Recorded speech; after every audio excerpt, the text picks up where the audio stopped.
પૂર્વાશ્રમના એમના પિતાશ્રી એકનાથ મહારાજ ત્રિવેદી કે જે આપણું આખું આયુષ્ય સંસ્થાનના એક આધાર સ્તંભ તરીકે જીવન જીવ્યા છે. એના કરતાં પણ બધાથી મહત્વની વાત એ છે કે આપણો પુત્ર ધર્મ કાર્ય માટે કાયમના માટે સંસ્થાનને સનાતન ધર્મને ધર્મ કાર્ય માટે અર્પિત કરી દીધું છે. બધાથી શ્રેષ્ઠ કાર્ય જીવનમાં જો એ હોય તો એ જ કાર્ય એમણે આપણા આયુષ્યમાં બતાવ્યું છે અને આપણે એક ઉદાહરણ તરીકે એ જોવાનું છે. અત્યંત નિર્મળ અને શાંત સ્વભાવના ઘણા વર્ષોથી આપણે પરિચિત છે.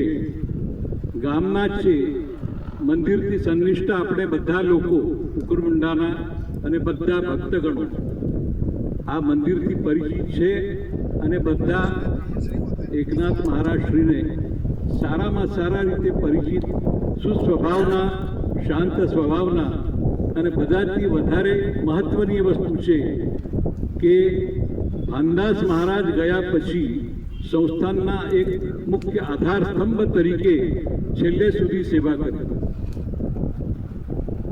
તબિયત ઘણા વર્ષોથી બરાબર ન હોવાના કારણે છતાં પથારી પર બેઠા બેઠા ભગવાનનું નામસ્મરણ અને એમને જે સંસ્થાનનો નિત્ય નિયમ છે એ પોતે બોલતા હતા, આરતી બોલતા હતા.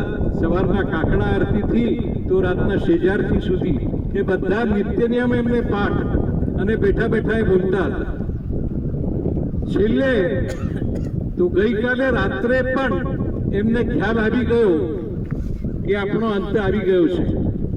એટલે રાતને 2 વાગે નીરજભાઈને ઉઠાડીને એ કહે છે કે મને સ્નાન કરાવો, મારો વખત થઈ ગયો છે જવાનો.